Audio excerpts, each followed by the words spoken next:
Hello and welcome back to another episode of Close Enough. If you are new here, then don't forget to like and subscribe and follow us on all the platforms. Today we are joined by a very, very exciting guest. We are very excited to have him join us. You probably will have seen him about. It is the one, the only, Matt Richardson, everyone. Oh, hello guys. How you doing? Welcome. How are you? I'm very well, thank you. Lovely Sunday afternoon. Just having a fairly lazy day. I'm going to go and mow the lawn in a minute. That is. How old are you both, if you don't mind me asking? I've just turned 30. Okay, and how old are you, Ray? I'm actually 14. You're 14? Yeah. Oh my God, mate, this is coming for you. One day, you will think, oh my God, I've just become obsessed with my lawn. Like it happened basically overnight. And before you know it, you're spending hundreds of pounds on gadgets and gizmos and just trying to make it as green as possible. And if not as green as possible, greener than your neighbour's lawn. That's all that matters. No, do you know, it's all my dad talks about looking at. He actually goes and looks out the window at the neighbour's lawn. Yeah, it's shocking. Like I'm 34 and like, all I'm obsessed with now are like potholes, bin collections, my lawn. I'm going to be voting reform before I know it. I think like it's coming, and I don't even want it to. So on par. It happens to the best of us. Yeah, God. I can definitely. I used to do drugs, and now I do my lawn. It's so pathetic. Friday nights and Saturdays have definitely changed, okay? Yeah, they really have. And like now, like my friend will be like, oh, do you want to go to the pub? And I'm like, oh, I want to do the garden tomorrow. I can't come. It's tragic state of affairs. People always go, what are you doing? And I feel like I make stuff up. I just want to stay at home, if I'm honest. Yeah, same. Sorry. Well, I've got all that to look forward to, I guess. Good luck, Ray. Look, you've got the whole spectrum. You're going to want to go out all the time. Look, you're 14. Oh my God. It's so exciting. Like coming up, you've got the nights out, you've got the crazy ones, and then you've got basically death when you hit 30. Yeah. No, you've got 24 hours in Italy. You've got 24 hours on a no-spend spree. You've got your world, your oyster, Ray. All right, don't. So wait, did you do it? So we've just spoken about this. You went to Italy and you were on a no-spend spree whilst in Italy, or no? So for my 30th, once a month, me and my friend who's just turned 30, we'd done something every month, and we had like a list of things that we wanted to do. So we done tobogganing, we done some travelling, we done a no-spend and spree, we done all sorts of things. We stayed in like a 5-star. Like amazing place in Cambridge. We've done all sorts of things, and I said to Ray, I was like, this is coming for you. Like before you know it, you'll be 30 doing this stuff and be thinking, oh my God, my life's gonna end. I am gonna say though, I feel like the no spend month is sort of bolting the stable door after the horse is gone when it comes to all the things you've spent money on with your friend. Like I feel like you could have just maybe moderated along the way. I can't take it with me. Exactly that, mate. I am terrible with money. I'm not the one to take money advice from. I've spent money on so much stupid stuff. But yeah, that's good. I think the no spend thing is really, really good. Yeah. See, there you go, Ray. Got all this to come. Getting all the advice. Yeah. So if it's all right with you, Matt, we'll start kind of at the beginning of your career. Yes. So how did you get into comedy? My first ever gig, I was 18 and it was at my university. So I was at Oxford Brookes University, and I'd always loved stand-up. Like I wanted to be a comedian. Like I remember being at a parents' evening when I was at A-level, and the teacher, this really great teacher I loved, asking what I wanted to do. And I was like, oh, I don't really know. And my mum went, you tell him you want to be a comedian. And he was like, yeah, I think you could go and do that. Why not? And so then I did my first gig at uni. That was in 2009, before you were born, Ray. That makes me feel old. And yeah, I loved it. So there was a little comedy night. I signed up to do it, and then I just kept signing up for like little local comedy nights. And when you start out, there are like competitions for new acts. So you go and do a gig and people vote in the audience of who goes through to the next round and the next round. And I did a load of those, and a couple of those I got to the finals of. So there was one called So You Think You're Funny, which still exists and is like the big one in comedy. So when you go onto the Wikipedia of that, it's like a who's who of people that were in the finals over the years. So like my year, the final was like me, Ramesh Ranganathan, Rob Beckett, a guy called Liam Williams, who's now the head writer on the new Saturday Night Live that's coming, a guy called Chris Turner, who's just been in the America's Got Talent final. Like, it was the best new acts. And then I'm just doing like, for a year or two, kind of just doing like 10-minute gigs, all these little competitions. And then slowly people start going, I'll give you 25, 30 quid to come and do a gig. And then there's the bigger clubs and the bigger promoters, and you go and do 10 minutes for them for no money a few times until they offer you some work. And that was kind of the first couple of years. But I was doing loads. So like I was gigging, 4 or 5 nights a week very quickly and just going all over the country for no money. And then I ended up dropping out of uni and sort of working part-time and doing stand-up, and then went full-time a few months later when I was 20. Wow, that's really quick. How long would you say that took from start to where you are now? How long? Like, that sounds really quick. So what do you mean? So like from where I am now, or like where I was then? Because obviously I've been gigging for 17 years now. So but I was doing it as my job. 20. I was doing like the clubs and like making like So did you have a part-time job while you done that? I did for a little bit. So I worked in a lettings office and I worked in shops and stuff. But then and then I went full time at 20, and I've never had another job since. Wow. I've just done this. I've just done this for the last 14 and a half years. I've been doing this full time. I've never had a real job.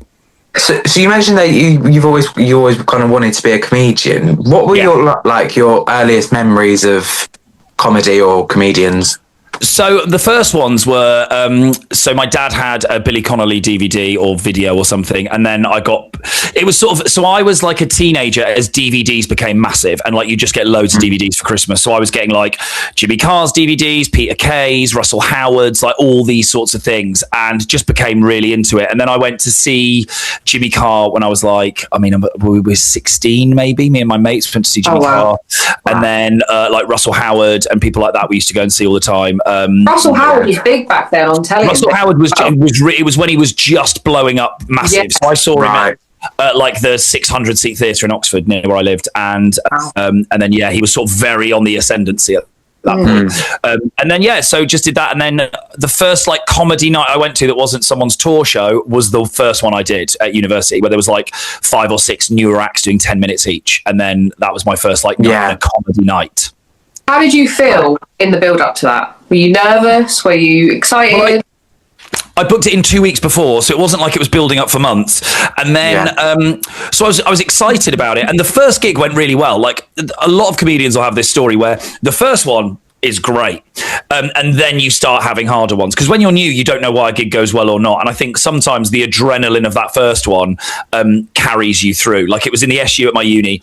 And I bet there might have been 40, 50 people watching. It wasn't like huge. And then, you start doing other little ones. And like my next one wasn't for like another month. And then like 2 months after that, I wasn't gigging regularly those first 3 months because you just can't. Like you're too new. You don't know what you're doing. You're trying to work it all out. And then you slowly start to build up.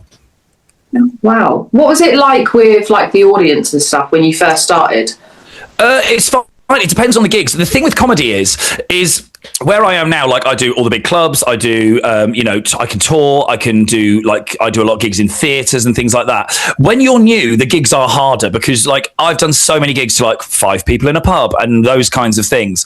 So the gigs are pretty crap when you're new. So it can go either way. And also you're not experienced. So you don't have the ability to go, okay, well, this is hard. So I'm going to try this or I'm going to do this to like make it better. So basically it's basically like it's really hit and miss, and it's I was all right. I was quite good quite early, so like I was in that final of Say That You're Funny. I was the least experienced one in that final. I'd done like 60 gigs or 70 gigs, something like that. But some people had been going a little bit longer than me, and had built up to it and done a couple of hundred, which at that point felt like a massive difference. But I loved it. Like it was great. Like, and I just threw myself into it really. And I think what helped was I wasn't enjoying university. So I was living at home and commuting, and I wasn't ready to go. Like all my friends went, and I stayed at home because I didn't feel ready to go away to uni basically. So that's what I had. Like I didn't really have many mates around. So I just went and did stand up, and that was what I filled my life with. Oh, okay. Right. Interesting. So how did you then get into TV? Like, and what was your kind of first So the TV thing was like a total. I wasn't like thinking about doing. Well, I mean, all comedians, you're like, oh, I'd love to do Mock the Week one day and Live at the Apollo. Knows. But my TV thing. So what happened was, this is once again a very boring potted history. In those comedy competitions, there's loads of small comedy festivals all over the UK and cities. Yeah. So, like I did the Bath Comedy Festival New Act of the Year in 2011. Right. What year were you born, Ray? 2011. Oh my oh my god. I feel like I should have a DBS check for this podcast. Am I going to get like Prince Andrew because I've done this? Like, what a nightmare! Like doing podcasts with kids. This is bizarre. All right, I'm here. I'm illegal. Thank you very much, Jess. Yeah, thank you. You know, webcamming with teenagers doesn't feel like a healthy thing to say I've been doing today. I wouldn't say that to them. My wife is out the house, and like I'm going to have to be like, "What did you do today?" Nothing. No, don't worry about it. Don't worry about it. Don't worry about it. What do you mean you were talking on Zoom with a teenager you've never met before? It's irrelevant. Don't worry. I'm just doing podcasts, all right? So I did that one. I won the Bath Comedy Festival New Act of the Year, and there was a guy judging it who was a TV producer, and he went, I've got a friend who's an agent who'd really like you. And often when people say that, they're like this weird little agent, and they're not really anyone. And then he put me in touch with his friend, and she was called Lisa Thomas, and she looked after John Bishop, Jason Manford, Mark Watson, Joel Dommett was there at the time. There was she had a really good... and then, so I went for a meeting with her, and she'd never seen me live, and she was like, I trust him, I'm going to sign you. So she signed me. And then for those first kind of couple of years, they just sort of let you get on with it because you're still really new. They just let you develop. And then I got asked to do a talking head called The World's Greatest Body Shockers. Now, Ray, you might not know what these are really, but I'm sure Jess, as a 30-year-old, you're aware that they are on Channel 5 or E4 or something, and it's, a countdown of things, and there's people just chatting rubbish. So I did one of those. That was my first ever TV thing, and I didn't get paid. They just paid my expenses. And then then your agent is starting to go, oh, I've got this new act. He's really exciting. Like, you do showcase gigs where they invite all the industry. And in 2012, I was doing the Edinburgh Fringe, now where you go for a month and you do a show every day in a venue. Like, all the bars and clubs in town all turn into venues, right? It's great. Angela Barnes and I, who is obviously very, very big comedian now as well, we were doing a split hander, so we did half an hour each. And your agent kind of sends people along to watch. They're like, I'll go and see. Well, you're up there for a week. These TV people go and see them. And someone from ITV2, one of the commissioners who was in charge of ITV2, came to our show. And then in the autumn, I got asked to do a pilot for them, like go and audition to be on this pilot of a new panel show they maybe wanted to make, hosted by Caroline Flack, and I'd be a comedian on it. And I went and did that, and we filmed it in like the January of 2013. And then in like the March maybe of 2013, I get an email out of the blue from my agent going, hey, they want to go and you're going to go and have a meeting about the X Factor spin-off show. And I was thinking at the time, Rob Beckett was like the comedian on the I'm a Celeb spin-off. They used to have a comic who'd do like 5 minutes of stand-up about what had been going on every day. And I thought, oh, that's what they're going to want, right? They're just looking at comedians, and I'm going to go in for this meeting. And I was going, well, I'm not going to get it. I'm quite new, like whatever. Yeah. And I went into the meeting, and it transpired they wanted to meet me about replacing Ollie Murs, like, because Ollie Murs was leaving, he'd quit. Yeah. And I went into the meeting, and I was like, I told them what I'd do that was different on the show, and sort of spoke about it. And they, and I thought, oh, well, it doesn't matter. Like, do you know what I mean? Like, when you've got like something that feels too big, it almost isn't a problem, because you're like, who cares? Like, this isn't going to happen. Therefore, I will just sort of be honest about it. And then they got me in to do a screen test for Caroline. And because I'd met Caroline and we'd really gotten on, we then got to a point where it was like we sort of had a really good screen test together. And they were screen testing like Greg James and Grimmy. It was in the papers, like they had odds on who was going to take over. So I was like, well, it's not going to be me because I've never done anything. And then they offered me the job. And they basically, what had happened was ITV were quite keen on me, and Psycho, Simon Cowell's company, obviously their whole thing at the time was like breaking new talent. Like, that's what they did in music. And I think they looked at it and went, oh, wouldn't it be cool to do the same on that show? So I was still living at home with my parents. I was 21 when I got offered the job, and we started filming like a couple of weeks after I turned 22. And and then I got that, and it kind of was out of nowhere. And they taught me how to do TV. Like, they taught me how to interview people. Like, and it was a great show to learn on because it was 6 months of filming. So we started in the May doing the auditions, and then we did boot camp, and then we did judges' houses, and then 12 weeks of live shows. So like 24 live TV shows. So it was a real sort of, it was an experience of everything. So you've worked with quite a lot of people then, like in your career span. Oh my God, yeah, I've been around forever. I've worked with everyone. What was it like working with Caroline Flack? Great. So Caroline and I were really good friends. Like we stayed very good friends until she died. And yeah, she was great. She was really good. She really took me under her wing. Like I think a lot of people in telly are quite paranoid about, you know, people taking their jobs and whatever, but she knew that we could really work together, and she was instrumental in them picking me as well. So it meant that like she taught me how to do things. And also what was quite crucial was I'd gone from being doing gigs for £100 to £200 to being on like a national primetime television show, and an X Factor. It was still massive at the time, and it was a big machine. So like, you know, I wasn't used to the fact that I had to do press interviews. I didn't know that people would write about me in the papers and all these things that Caroline was very experienced with. So she was like, you don't say this, you do say that. And even things like X Factor, she's like, you know, they love press. So like, don't tell them any secrets because their PR people might tell the press, you know, like, because they just want press all the time. So she was I was very wide eyed and she was savvy by that point because she was 34 and I was 21, 22. So, and she'd been doing TV for a long time. So yeah, she was great. She was brilliant. And then we did that pilot we made. We then did a series of that afterwards. The Hangover, no, not that one. It was called Viral Tap, which was a fucking disaster and nobody watched.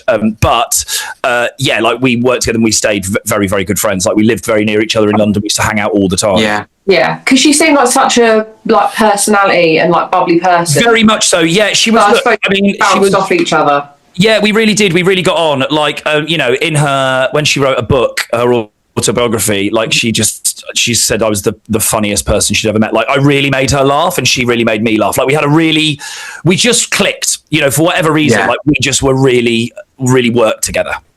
It's so lovely when you have someone who you can, I suppose, when you have someone who you can, like when you work with someone who is one of your best mates, I suppose, is quite nice. Look, I didn't know her very well, but and even like, so there was the makeup artist that was on the show with Caroline and I, Gemma. Like she is still my friend, and whenever I do a TV show, she does my makeup still. If I'm hosting something, like you get to pick who you want, and like there are people on that show that I'm still friends with. But what was weird is obviously like I was the same age as all the runners and things, like the lowest rung of the TV ladder.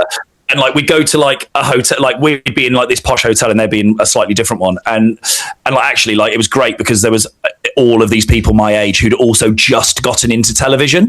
So we've all come up through the ranks together. Like my friend Joe, who's one of my really good mates, he was a runner on the main show of X Factor, and now he's like an executive producer on stuff. So we've all kind of like stayed in the industry and like still pals. It's really nice. That's fantastic. Yeah. And you spend 6 months together in hotels, like you're living in each other's pockets. Like it's quite an intense thing. You know, you're abroad. Like I said, we did judges' houses and things. So you're just sort of like on this mad adventure together. It was great. That's incredible though. Like what an experience to have, and all the people that you've met and things like that. So out of those experiences, what do you prefer? Do you prefer telly or radio? Well, so I really like doing telly. Telly is exciting and it's big. So not always. Like I've made plenty of shows that are like a tiny crew of like 3 or 4 people and that's really good fun. What I like about TV is it's very collaborative because stand-up isn't, right? So stand-up is just you working it out. And like, I've got comedians I'm mates with and like you kind of talk to them about jokes and like, oh, you know, do you think this would work and things? But it's you. What I love about telly is it's very collaborative and there's a lot of people, which can be good and it also can be bad because there's so many ideas going around and things change and whatever. But radio is more similar to stand-up because it's live. So when I was on Virgin, I did 3.5 years doing Drive 5 days a week. So it's like you can think of an idea and do it then. Whereas telly is a real process. Like not loads of telly can you go, oh, I've got this idea for a thing. X Factor were quite good because we were on the Extra Factor. Like there was a point at boot camp where we were, there was nothing really happening. Like it was all really slow. And they're like, we just need to film some stuff. So they sent me and a producer off and they're like, just go and make some funny shit and do what you like. So we were making these like where I was doing a different job every day. Like I was a runner, then I was the director. And we just did like what we could do, you know, like silly things. But a lot of TV, like the process to get it off the ground is a nightmare. Whereas radio is more like stand up and you can go in and go, I've got an idea for a feature. Let's try it. If it doesn't work, fine. We just won't do it again because you're doing so many shows. Yeah. With your days on the sets and things, were they like literally, were you filming from 8 until midnight? Yeah, some of them are really long days. So quite often, because you've got to like get to where you're going, it's like you're up at 6, you're on camera for 8 a.m. and then some of the like boot camps and stuff went on till like 1, 2 in the morning because there's so much to film and they want to get so much done. So yeah, they can be really long days. Some TV isn't. It depends. So like doing a show like that, it is really long days. And you know, I've done like plenty of like presenting where it's long days. I've done loads where like if you're on a panel show, for example, so you go and do a panel show, they're going to film it at maybe 6 o'clock, 7 o'clock at night because they have an audience. And you get there at about 3. So it's like, it's not as long a day. So it totally depends really. But TV is a lot of waiting around is what I would say. Like there is a lot of travel, especially the stuff I've done. I've like got to go all over the world for it, which is great. But there is a lot of like waiting, especially on those spin-off shows, because you can't do stuff until the main show has done stuff. So you're waiting to kind of go, okay, we want to speak to the judges, but they're still doing things. So we have to wait for a couple of hours until we can grab them for 10 minutes. So that is a lot of television, is like waiting around. And even like when you're doing live TV, the days are very long because you rehearse the show.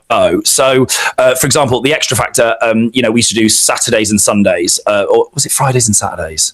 Whatever it was, I think it's Saturday, Sunday we used to do the show.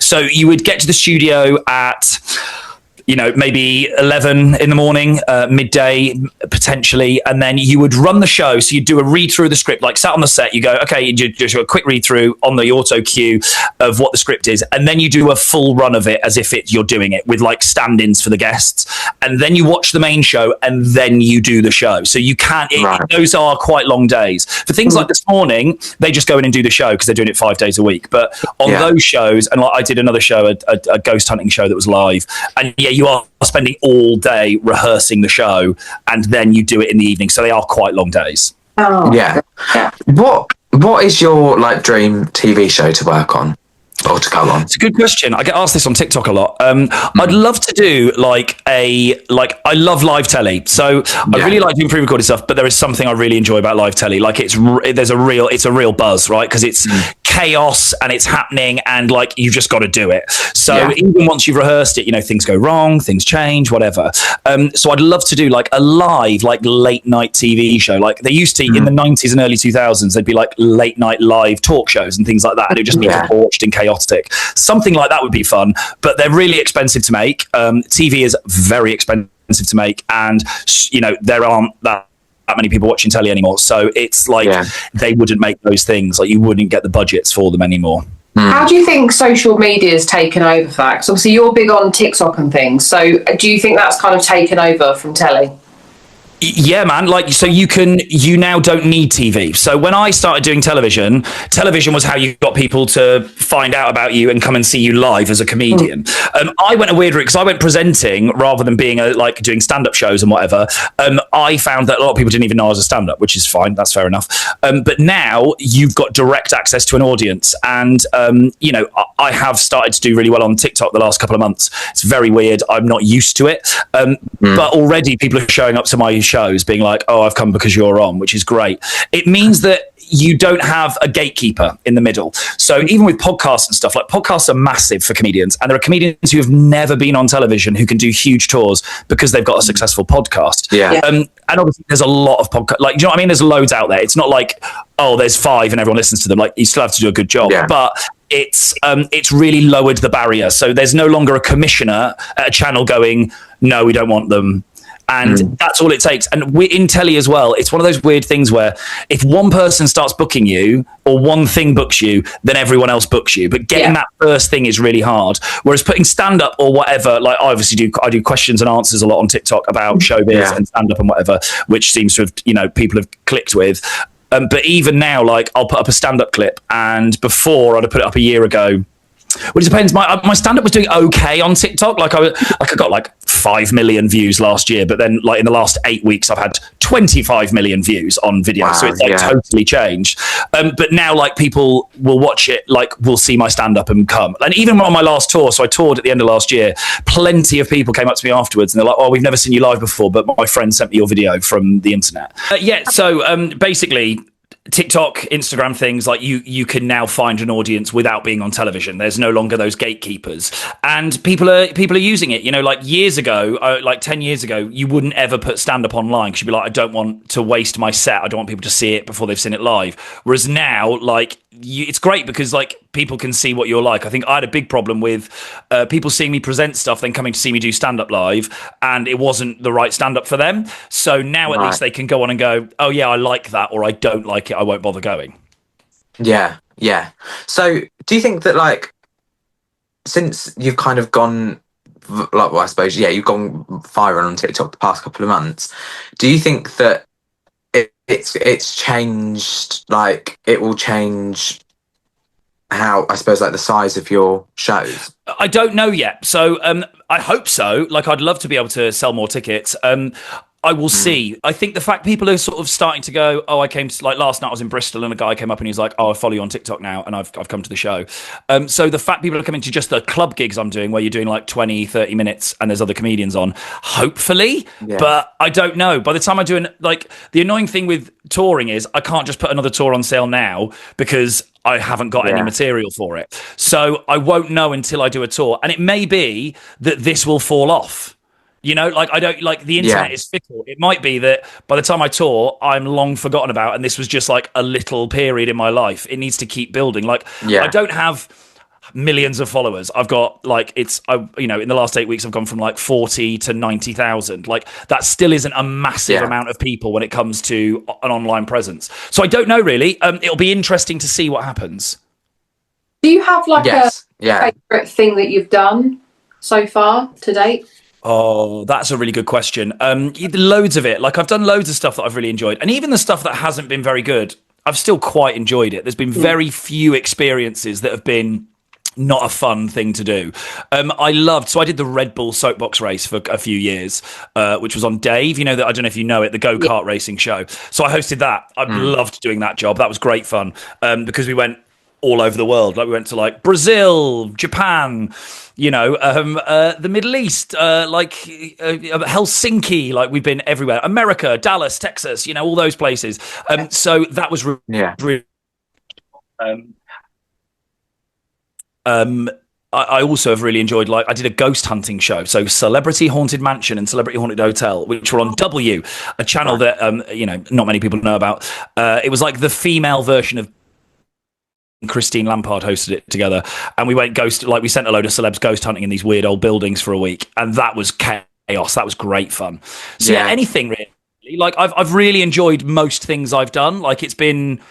And I've done unusual stuff. Like, there's lots of comics who haven't done the weird shit I've done. Like, I've done a documentary about millionaire dogs in LA. I've done a Family Guy documentary in LA. I've done so many strange things. Like, I've really enjoyed. I did Dancing on Ice. I really enjoyed that. I was a standby, and then they put me in the show, and I went out the same week I went in. But learning to ice skate and stuff was really enjoyable. Like, that was a really fun thing to do. During lockdown as well, so it was great. And I've found, like, it's all a bit of a laugh, really. Like, I don't take it that seriously. I just take things on if I think they'll be, I mean, well paid, number one, and if there'll be something interesting. Like, I quite like doing things that are different, and a lot of people in my position as comedians are like, oh, I won't do that, it's not the right thing for me. Whereas I've just had a real scattergun approach, which might have been detrimental to my long-term career, but I have had a really good laugh. That's what it's all about. That's all you can do. You know what I mean? Like, I don't have a real job. Like, I don't look at comedy and I'm like, it's like this real struggle. Like, I talk about myself for a living on stage, and then occasionally get offered to do really nice TV shows and other interesting experiences. Yeah, living the dream. Yeah, exactly. Like, you know what I mean? Like, I have a very interesting life, and I get to do. And even like when I'm doing the club, just gigging. I enjoy it immensely, and but even that is like work a day, and I'm like, it could be worse. Like, people pay me to go and like stay in a city for a few days and like just go and like bum around and see my mates. Yeah, exactly. Earlier on, you kind of spoke a bit about the Edinburgh Fringe, because I went a couple of years ago and saw a couple of shows. And what did you see that you enjoyed? We saw Jack Skipper live. Oh, I love Jack, and he was really good. And then actually, when he came on tour near us last year. We went to go and see it again. And Very good. he's He very supported good me on speaker. tour, on my last tour. Not the one that I've Really? just done, the one before. Yeah, just that. I had to redo some dates after COVID cancelled them, and Jax came and opened for me. And he was like, "Oh, mate, this is so kind." And I was like, "I know you're going to be famous. Like, I'm hitching my wagon to you, Mr. Skipper." Yeah, Jack's brilliant. He was at my wedding. Like, I love Jack. Really? Yeah. He's a good friend of mine. He's really good. So we saw him, but whilst I was there, I was kind of thinking like, how does it work? Like the process of the Fringe, and like how going from coming up with the show to then, putting it on stage at the Fringe. So you're normally deciding about the Fringe. So it's check the day. It's August is when the Fringe tends to be, and you're thinking about going in like October, November, the year before. Then by January, you've probably got a venue. So either you go to a promoter or your agency they'll do it internally, and they'll approach venues and you get slots. You pick your slot at what venue you want to be, what time you want to be on. Because I've done shows everywhere from like 9:45 at night, and I've done like afternoon shows as well. Like it's totally dependent. And then you decide if you want to be in a free venue, and then at the end you have a bucket collection, or you decide if you want to be in one of the paid venues. There's lots of things to decide. Then you are writing a show, hopefully. So it all goes on sale in maybe April before the August. And then while you're up there, so you go up maybe a couple of days before it starts, and you have a promoter who is trying to sell your tickets. So you've got flyers they hire, you've got adverts they hire, and with Edinburgh, you lose money. So until you're doing, it's changed as well because the accommodation's gotten so expensive.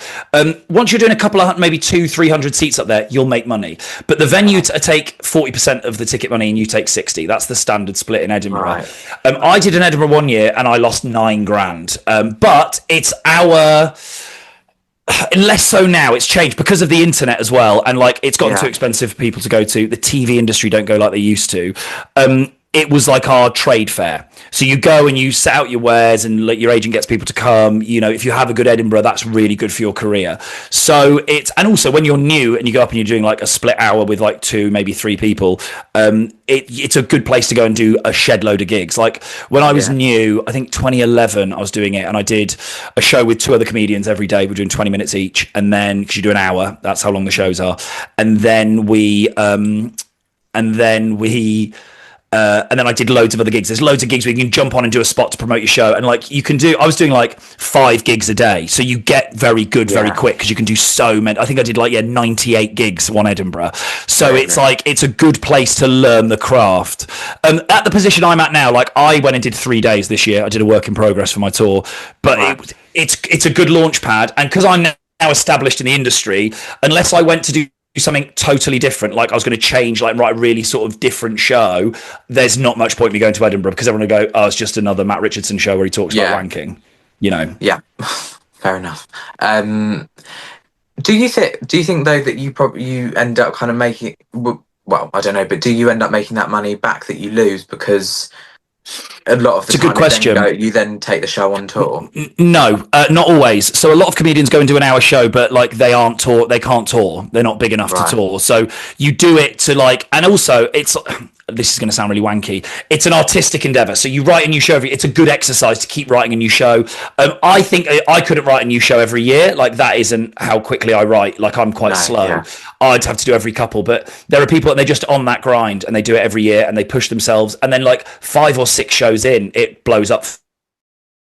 People do, and it's comedian summer camp. Like a load of the industry are up there. Like you go every year, you all go and live in this different city for a month where all your mates are. Like it's just a thing. It's becoming less important, but yeah, when I was new, you just went and did it every year, and like you got together a little show with your mates and just sort of went and had a really good laugh. Yeah, love Edinburgh. Is there anything you're currently in the pipeline to do? Anything you can tell us?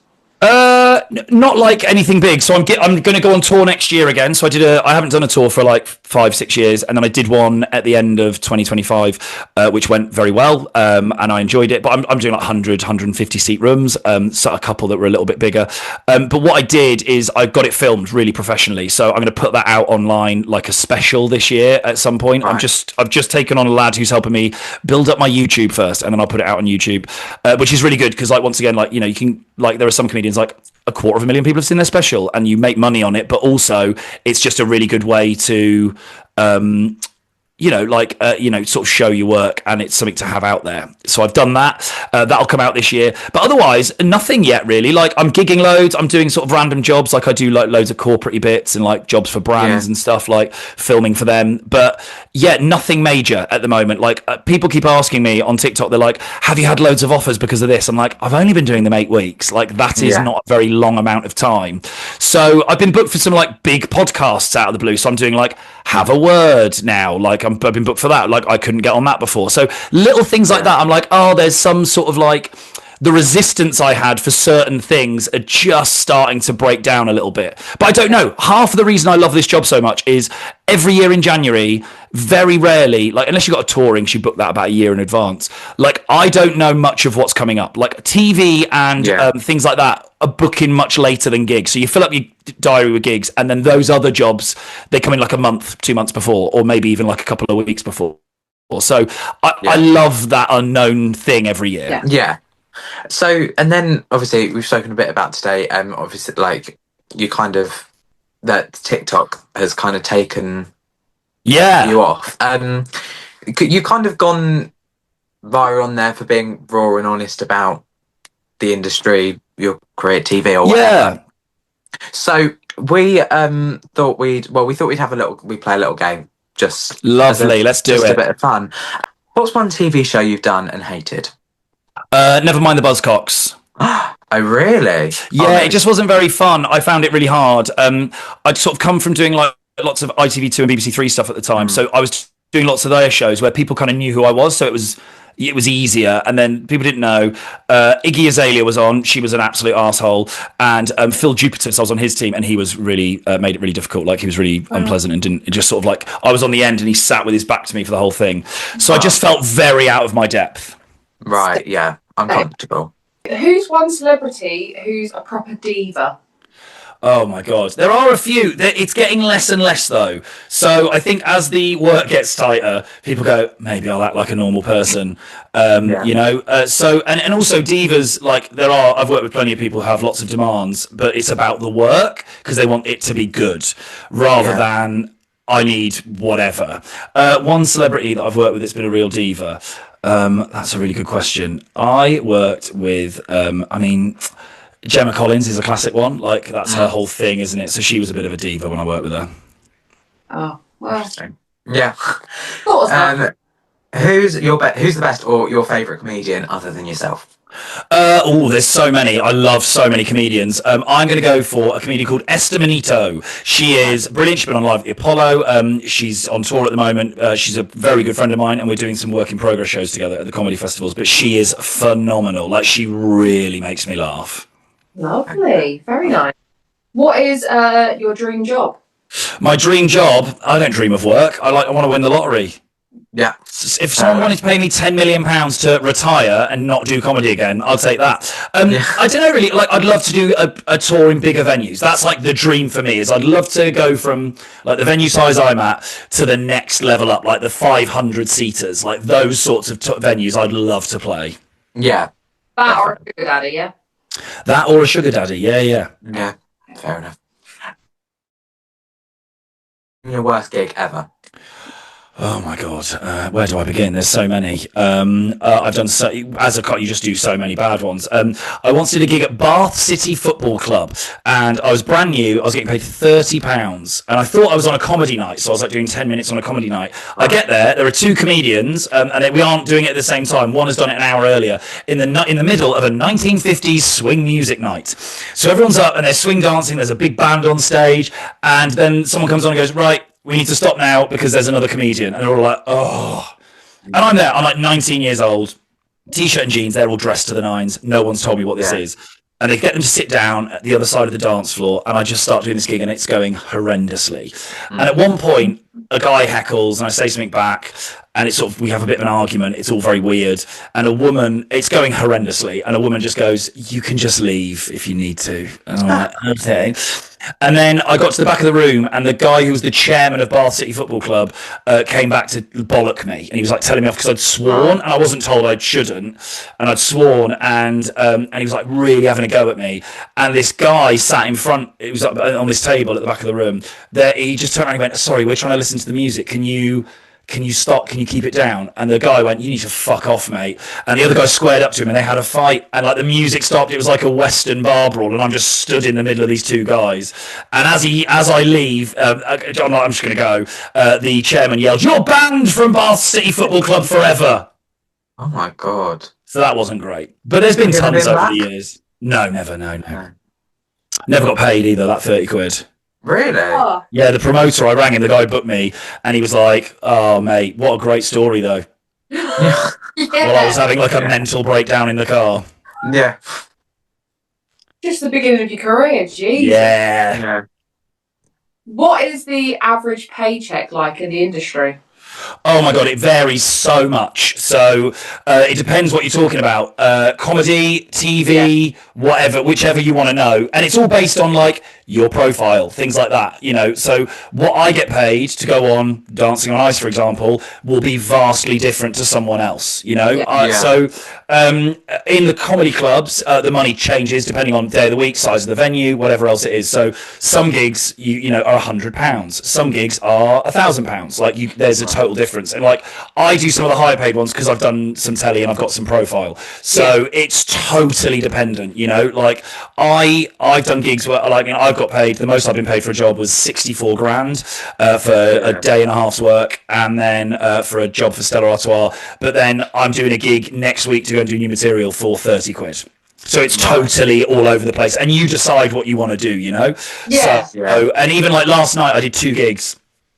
I opened in Bath actually, and then closed in Bristol, and they were different money because they were different sizes of gigs. I was doing a different set length. Like you decide when the gigs come in what you want to take and what you don't based on that. Really. Like you don't. I can't go to comedy clubs and be like, "I'm £500."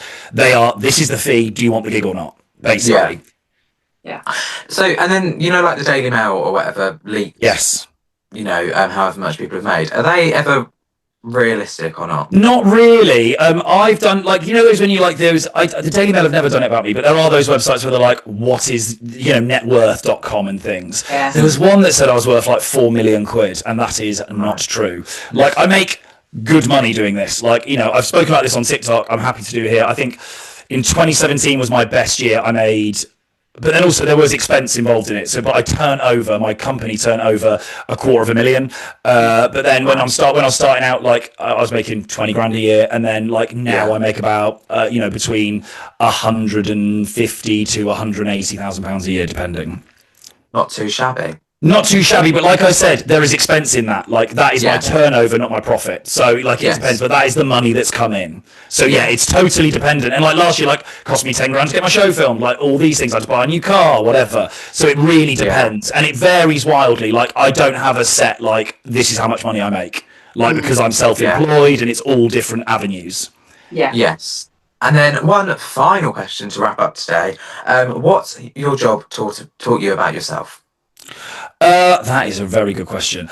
It's hard because this job encourages you to be you. So you don't have to like learn things. I think it's taught me discipline. So I'm not a particularly disciplined person in life. Turns out I had ADHD. I had no idea. And things like that. But it's taught me that. And like even things like I'm shit with money. I'm terrible with money. But it's taught me, I think it's taught me like patience with other people. Like you work with people you don't particularly like. You have to interview a lot of like, you know, people on the street, things like that. I've done loads of. So like it's taught me that, and like teamwork in television. But in comedy, I'm very self-sustained, and I think it's taught me to be like an island in that sense. Like I do what's right for me and things like that. Yeah. Okay. It's also taught me to be good in my own company. I used to hate all the drives, so I didn't like being by myself. And now I love it. Like I'm very happy to be in my own company. So that has been a big old lesson. Lovely. Peace and quiet. Yeah, love the audiobook in the car. Oh, lovely. Nice. You're definitely in your 30s, you are. You'll have your moment. You'll be watching the grass. I'm yet to do mine, okay? Your time will come.